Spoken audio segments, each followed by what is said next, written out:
ஆளுநர் என்பவர் தமிழ்நாட்டில் unofficial BJP personality. There is no doubt at all. You want to create law and order problem, you want to create a religious problem. கோயில்ங்கிறது நீங்க politics பண்ற இடம் கிடையாது. அங்க போய் சாமி தரிசனம் பண்ணுவாங்க. பிஜேபி ஓடு போடுங்கள் அப்படிங்கிற சொல்றதுக்காக இடமா அது கோயில்? அது எல்லாருக்கும் பொதுவான இடம் சார். பாருங்க, நான் ராமர் பிரம்மாண்டமான ஆலயம் அமைத்து விட்டோம், போடுங்க ஐயா ஓட்டு, ராமருக்காக ஓட்டுன்னு சொல்லிட்டு பண்ணினாங்கன்னா. வணக்கம் சார். வணக்கம். இன்னைக்கு ராமர் கோயில் திறப்பு விழா ஒரு பக்கம் நடக்கும்போது தமிழ்நாட்டில் நடந்த சில நிகழ்வுகள் குறித்து உங்ககிட்ட நான் பேசணும்னு நினைக்கிறேன் சார். மத்திய நிதியமைச்சர் நிர்மலா சீதாராமன் ஒரு கோயிலுக்கு போயிருந்தப்ப அங்கே எல்இடி திரைகள் அமைக்கப்பட்டிருக்கு. அதை காவல்துறையினர் அங்கிருந்து அகற்றி விட்டார்கள். இது ஹிந்து விரோத திமுக அரசு அப்படிங்கிற ஒரு குற்றச்சாட்டை முன்வைக்கிறாங்க. எனக்கு ரொம்ப விபரீதமான ஒரு பேச்சாக தான் எனக்கு படுறது சார் அது. ஏன்னா இன்றைக்கி ராமர் கோயில் அங்கே வந்து பிராண பிரதிஷ்டை அப்படின்னு அயோத்தியில் நடக்கிறதுன்னா அவங்கவுங்க வீட்டில் இருக்கிற எல்லாரும் டிவியில் பார்க்க போகிறாங்க. அது இங்கே கோயிலில் தான் வந்து பார்க்கணுமா? அவங்களுக்கும் க்ளோஸாக வீட்லேயே உட்காந்து, இப்போ இன்றைக்கி வீட்டில் இல்லாத டிவி இல்லாத வீடே கிடையாது. ரெண்டாவது, இன்றைக்கி ஆஃபீஸ் போகிறவங்கலாம் கூட கையில் ஒரு மொபைலை வச்சுட்டு இருக்காங்க. அவங்க அதெல்லாம் அப்படி அங்கேருந்து பார்த்துடுறாங்க. எதுக்காக we are creating problem in a temple? So நீங்கள் வந்து ஃபர்ஸ்ட் ஆஃப் ஆல் அது மாதிரி எதாவது பண்ணணுன்னா you must get the permission from the appropriate authorities. அது ஒன்றும் பண்ண, நான் பாட்டு கொண்டு போய் டிவி வைப்பேன், எல்லோரும் வந்து பாருங்கன்னா. Temple is not a place for you to do politics. Let me make it very clear. நான் வந்து ரொம்ப தீவிரமான ஆன்மீக ஈடுபாடு உடையவன்.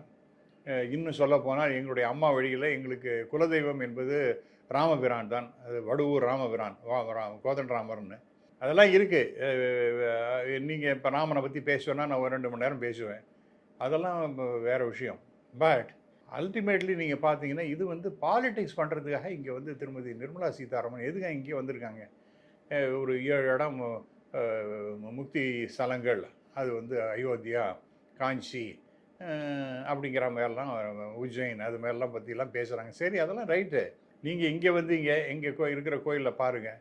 Only to create some kind of stir in Tamil Nadu she has கம்னு நான் ஃபீல் பண்ணுறேன்.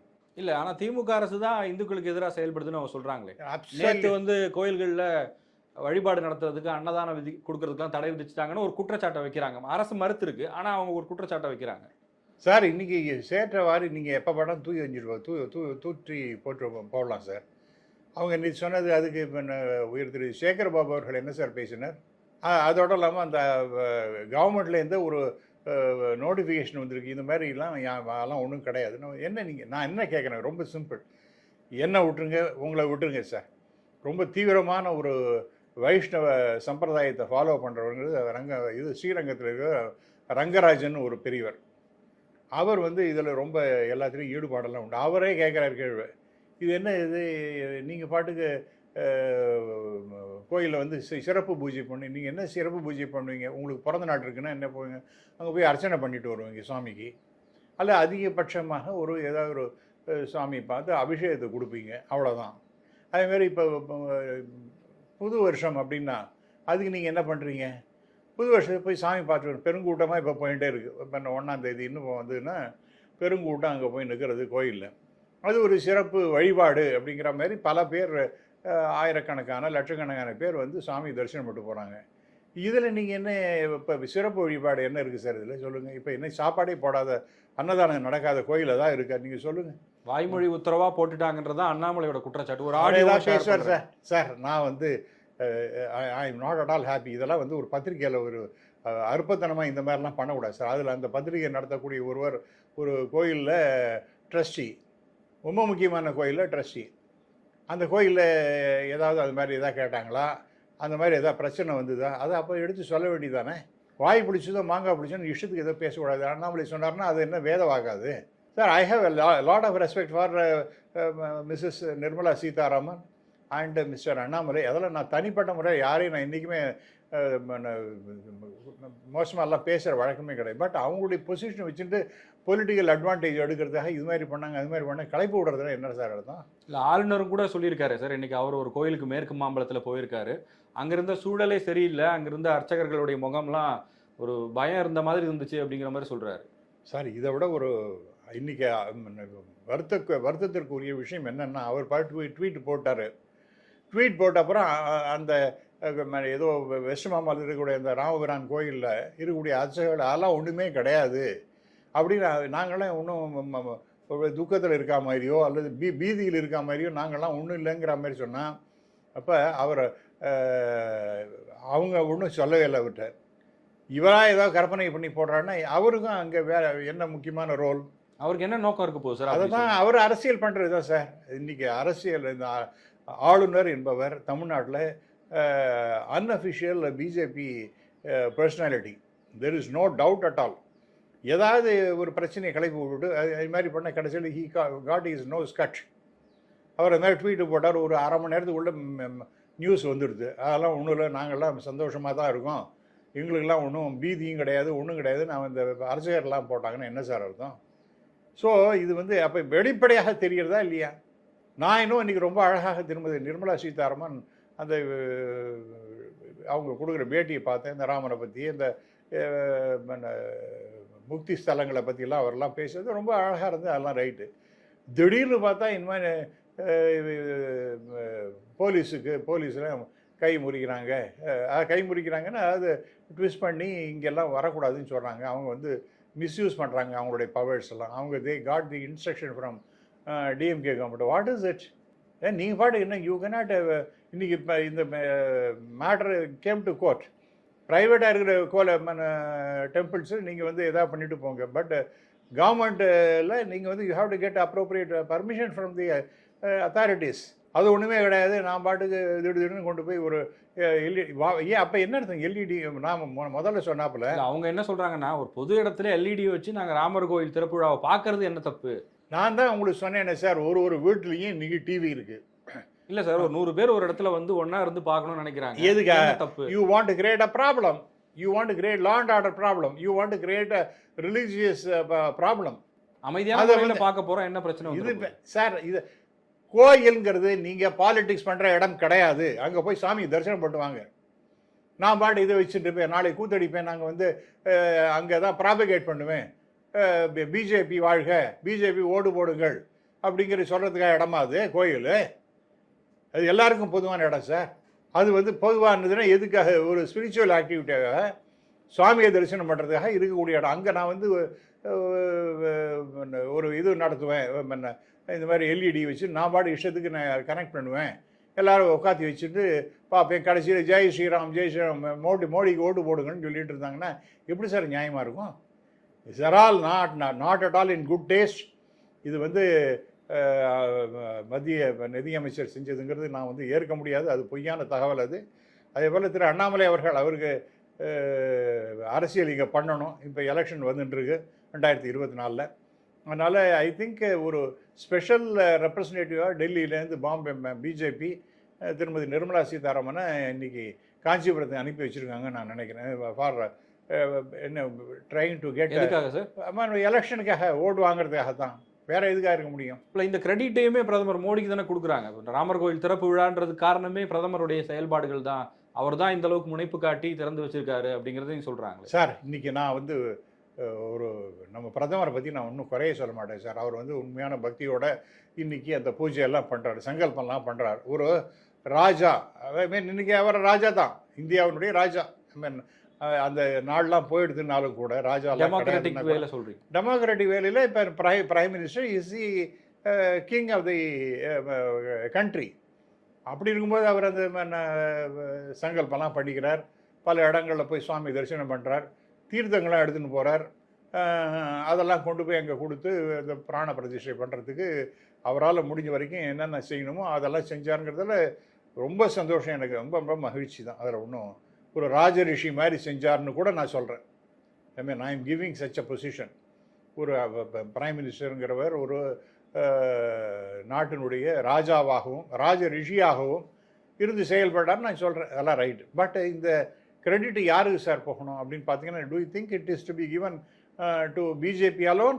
பிஜேபியும் ஒரு, ஏன்னா நான் உங்களுக்கு வெளிப்படையாக சொல்கிறேன், ஏன்னா இந்த ராம ஜென்மபூமி இஷ்யூவில் ஆரம்ப காலத்துலேருந்து நான் அதில் அசோசியேட் பண்ணுறேன். அதாவது அந்த மாதிரி இருக்கும் அசோக் சிங்கல் அவர் அந்த ஷிலன்யா பூஜான்னு சொல்லிட்டு இந்த செங்கல்லாம் இங்கே ராம ஜென்மபூமி இடத்துக்கு அனுப்புங்க அப்படிங்கிற மாதிரி அவர் தான் இந்த மூவ்மெண்ட் ஆரம்பிக்கிறார். அதுக்கு do you know one thing, யார் அதுக்கு இன்டைரக்டாக ஹெல்ப் பண்ணினது அப்படின்னு பார்த்தீங்கன்னா Indira Gandhi was supported by RSS என்ன ஃபீல் பண்ணதுன்னா அப்போ வந்து இது 1980s தான் ஜல்சாங்கிறது பிஜேபிங்கிற உதயமாகிறது.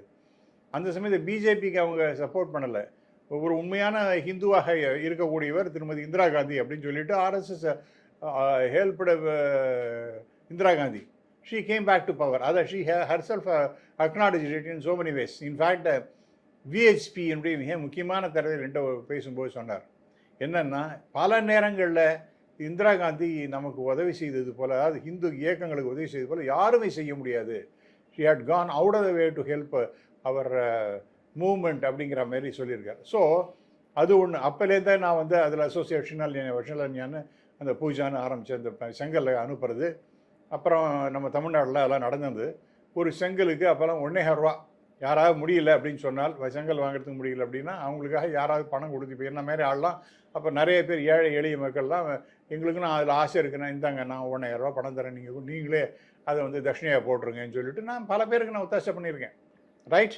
அதே போல் 1990 கரசேவைக்காக நான் நிறைய பேரை ஸ்பான்சர் பண்ணி அயோத்திக்கு அனுப்பியிருக்கேன். அதே போல் 1992 அது மாதிரி நான் செஞ்சுருக்கேன். இன்ஃபேக்ட் நான் ஒரு ஸ்டெப் இப்போ ஃபர்தராகவும் போய் சொல்கிறேன். அப்போ இதெல்லாம் நான் பண்ணுறதெல்லாம் பார்த்துட்டு 1992 அதாவது டிசம்பர் 6ஆம் தேதி அந்த இது ஸ்ட்ரக்சர், ஒரு டிஸ்பியூட்டட் ஸ்ட்ரக்சர், டிலாபிடேட்டட் ஸ்ட்ரக்சர், அதை வந்து டிமாலிஷ் பண்ணிட்டாங்க. அதுக்கு முன்னாடி நான் இன்னும் சில நண்பர்கள் எல்லோரும் சேர்ந்துட்டு ஒரு ஸ்மால் குரூப், ஒரு 10-15 பேர், அந்த தாம்பரத்தில் பாரதி திடல்ங்கிற ஒன்று இருக்குது. அங்கே வந்து ராமரோட படத்தை வச்சுட்டு அதுக்கு மாலையெல்லாம் போட்டுட்டு பூஜையெல்லாம் பண்ணிவிட்டு ராம பஜன்லாம் பண்ணி அங்கே அதே இடத்துல ராமருக்கு ஆலயம் அமைக்கப்பட வேண்டும் அயோத்தியில் அப்படிங்கிற மாதிரி சங்கல்பம்லாம் எடுத்துட்டோம். இந்த அதுக்கப்புறம் நான் வந்து பாம்பே போயிட்டேன் என்னுடைய அஃபிஷியல் ஒர்க்கு.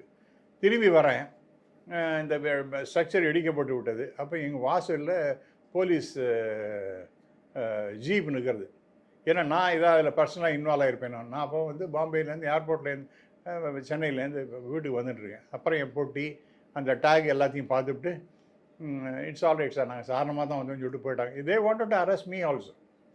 ஸோ இதனால் எனக்கு இதெல்லாம் தெரியாதுங்கிறத ஹெல். அதே மாதிரி இந்திரா காந்தியை பற்றி நான் பேசுகிறேன். அடுத்தது நீங்கள் பார்த்தீங்கன்னா ராஜீவ் காந்தி அந்த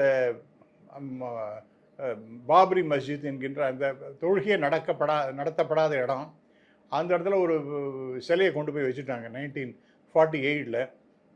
அது ஆனால் மூடிட்டு பூட்டை போட்டு மூட்டாங்க. அதுக்கு திறந்து எங்களுக்கு வந்து பூஜை நடத்தணும், நாங்கள் சாமியை தரிசனம் பண்ணணும்னு சொல்லிட்டு கோர்ட்லாம் ஒரு ஆர்டரை வாங்கிட்டாங்க. அந்த மேஜிஸ்ட்ரேட்டு ஒரு ஆர்டர் கொடுத்தார்.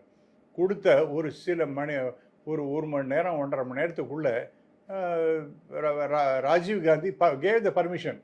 அந்த பூட்டை உடச்சி விட்டு உள்ளே போய் நீங்கள் எல்லோரும் போய் தரிசனம் பண்ணுங்கன்னு சொன்னது. அப்போ 2வது இந்திரா காந்தி, ராஜீவ் காந்தி. 3வது நரசிம்மராவ், அவர் தான் பிரைம் மினிஸ்டராக இருக்கார். அந்த சமயத்தான் இந்த டிஸ்பியூட்டட் ஸ்ட்ரக்சர் வாஸ் டிமாலிஷ்ட். அப்போ என்ன அவர் சொன்னார்னா, அப்பா எனக்கு வந்து I can fight against BJP but I cannot fight against Ram.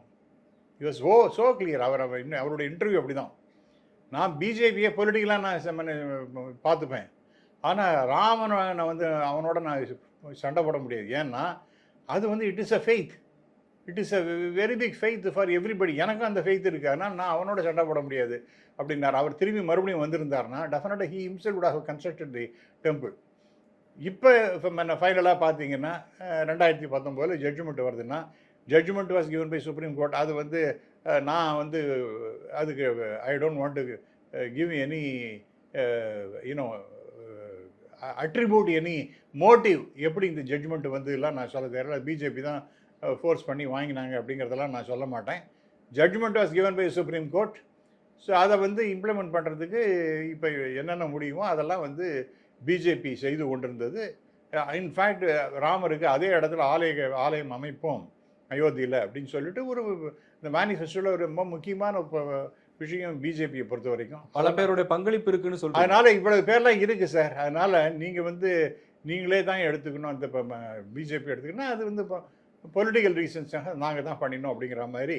Okay sir. இது வந்து இப்போ எலெக்ஷனில் இப்போ அவங்களுடைய முக்கியமான மேனிஃபெஸ்டோவில் இருந்த விஷயங்கள் இது ஒன்று. இதை பண்ணியிருக்கிறதுனாலேயே எலெக்ஷனில் அவங்களுக்கு வாக்குகள் கிடைச்சிரும், 3வது முறையாக பிரதமர் மோடி அப்படிங்கிறதெல்லாம் பேசுகிறாங்க. அது எந்த அளவுக்கு சாத்தியம்? That is possible. என்னை பொறுத்த வரைக்கும் வடநாடு என்பது வேறு, தென்னாடு என்பது வேறு. குறிப்பாக தமிழ்நாடுங்கிறது வேறு. அவங்க வந்து தென்னாடுடைய சிவனையை போற்றி எந்நாட்டவருக்கும் இறைவா போற்றின்னு இங்கே சிவனை கும்பிடுவாங்க. அது மாதிரி உருவாய் அருவாய் உளதாய் இளதாய் மறுவாய் மலராய் மணியாய் ஒளியாய் கருவாய் உயிராய் கதியாய் விதியாய் குருவாய் வருவாய் அருள்வாய் குகனேன்னு சொல்லிட்டு இந்த முருகப்பெருமானை கும்பிடுவாங்க. அதேமாரி மற்ற சாமியெல்லாம் கும்பிட்டுன்னு இருப்பாங்க. அதெல்லாம் வேற. ஆனால் எலெக்ஷனை வந்துடுத்துனா அவங்க யாருக்கு ஓட்டு போடணும்னு சொல்லிட்டு இந்த ரிலீஜியஸ் இஷ்யூஸ் எல்லாம் தள்ளிவிட்டு ஒரு ப்ராப்பரான அசஸ்மெண்ட்டோட தான் அவங்க வந்து ஓட்டு போடுறதுங்கிறது வழக்கம் தமிழ்நாட்டை பொறுத்த வரைக்கும். தென்னாட்டிலையும் கிட்டத்தட்ட அப்படி தான் இருக்குது. ஆனால் வடநாடு அப்படி கிடையாது சார். நான் பல முறை பார்த்துருக்கேன். ஏன்னா என்னுடைய கம்பெனி ஒன்றும் என்னுடைய ஒரு ஃபேக்ட்ரி ஒரிசாவில் இருந்தது. அது அவங்க கேட்டாங்களேன்னு சொல்லிட்டு ஆரம்பிச்சிச்சு. அங்கே போனால் அங்கே அந்த ஃபேக்ட்ரி எதிர்த்தாப்பில் ஒரு குடிசையெல்லாம் போட்டுட்டு எல்லோரும் அந்த ஒர்க்கர்ஸ்லாம் 4 நாள் வேலைக்கு வருவோம், 3 நாள் வரமாட்டான் வாரத்தில். ஏன்னாடான்னா கையில் அந்த 4 நாள் சம்பளம் வந்துருதா அதை எதிர்த்தாப்பில் உட்காந்துட்டு அந்த ரொட்டியை தட்டிட்டு டப்பு டப்புன்னு அடிச்சுட்டு ராமா ராமா கிருஷ்ணா கிருஷ்ணான்னு சொல்லிட்டு பஜனை பண்ணிட்டு உட்காந்துருப்பான். குடும்பத்தோடு உட்காந்துருப்பான். ஏன்டா வரமாட்டேங்கிற, உனக்கு நிறைய பணம் வரும் மேடம். பணம் வேண்டாம் இப்போ எல்லாம் போகும் சார், இருக்கிறது போகும் சார், ராமா ராமா கிருஷ்ணாப்பான். அப்புறம் அவனை அழிச்சின்னு வந்து தமிழ்நாட்டில் அந்த ஃபேக்ட்ரியோட மெயின் ஃபேக்ட்ரி இங்கே தமிழ்நாட்டில் தான் இருக்குது. பாருப்பா, உன்னோட ஒர்க்கர்ஸ் தான் உன்னோட வேலை செய்கிறவன் எப்படி இங்கே ஜம்முன்னு இருக்கான், அவன் குடும்பம் எப்படி நன்னா இருக்குது, அந்த பசங்களாம் எவ்வளோ நன்னா படிக்கிறாங்க, உங்கள் வீட்டிலாம் இப்படிலாம் இருக்க வேண்டாமா சார், எங்களுக்கெல்லாம் இருக்கிறது போகும் சார், எங்களுக்கு அந்த ராமா ராமா கிருஷ்ண கிருஷ்ணன் சொல்லுவோம். அப்போ என்ன, அவங்களுக்கு அந்த அந்த attachment towards god is very high. அவன் இதையும் அந்த தனி வாழ்க்கையும் அந்த அரசியலையும் மற்றத்தையும் ஆன்மீகத்தையும் பிரித்து பார்க்குறதே கிடையாது. எல்லாமே அவனுக்கு அதுதான். அதனால் நீங்கள் இப்போ கேட்குற கேள்விக்கு என்னுடைய ரொம்ப தெளிவான பதில், நார்த்தில் மிகப்பெரிய அளவிற்கு பிஜேபியின் செல்வாக்கு இதன் காரணமாக உயர்ந்து விட்டது அப்படின்னு தான் நான் நம்புகிறேன். அதனால் இப்போ இந்தியா கூட்டணி மிகப்பெரிய அளவிற்கு ஒற்றுமையாக இருந்து, நாங்கள் ஒன்றும் ராமர் கோயில் எதிர்ப்பு கிடையாது. ஆனால் தேசத்தில் மிகப்பெரிய பிரச்சனைகள்லாம் ஓடிக்கொண்டிருக்கு. வேலை வாய்ப்பு ரொம்ப குறைஞ்சி போச்சு, வேலையில்லா திண்டாட்டம் ரொம்ப அதிகம், விலைவாசி ஏறி போயின்ட்டுருக்கு, வாங்கும் திறன் குறைஞ்சின்ட்டுருக்கு, ஏழை பணக்காரன் வித்தியாசம் ஏராளமாக இருக்குது. இது மாதிரி பல விஷயங்களை எடுத்து சொல்லி இதெல்லாம் இருக்கே, இதெல்லாம் நீங்கள் அட்ரஸ் பண்ணாமல் எல்லாரையும் ஏமாத்துற மாதிரி இந்த ஒரு ராமர் கோயில் கட்டிட்டோம்னு சொல்லிட்டு ஏமாத்தாதீங்க மக்களே, நீங்கள் ஏமாந்து போகாதீங்க. அது வேறு, அதுக்கு நாங்கள் ஒன்றும் எதிரி கிடையாது. ஆனால் ரிலீஜன் என்பது வேறு, அரசியல் என்பது வேறு. இதையும் அதையும் குழப்பி விட்டுட்டு நீங்கள் அவங்களுக்கு ஓட்டு போடாதீங்க, எதிர்காலம் நல்லா இருக்கணும்னா நீங்கள் எங்களுக்கு ஓட்டு போடுறதுக்கு உதவி செய்யணும் அப்படின்னு சொல்லிட்டு இவங்க அப்பீல் பண்ணலாம். அவங்க எப்படி பண்ண போகிறாங்க, எப்படி எஃபெக்டிவாக எடுத்துன்னு பார்ப்போம். ஆனால் it become so easy for BJP. பாருங்கள், நான் ராமர் பிரம்மாண்டமான ஆலயம் அமைத்து விட்டோம், போடுங்க ஐயா ஓட்டு, ராமருக்காக ஓட்டுன்னு சொல்லிட்டு பண்ணினாங்கன்னா இட் இஸ் பாசிபிள். அவங்களுக்கு 303 போன தடவை ஜெயித்தாங்க. அது 303க்கு மேலே 325 கூட வரலாம். என்னுடைய கணிப்பு அது மாதிரி தான் தோன்றுறது. இது வந்து அவங்களுக்கு மிகப்பெரிய அளவிற்கு செல்வாக்கை உயர்த்தும் என்று நான் நம்புகிறேன் sir. Thank you sir. Thank you sir.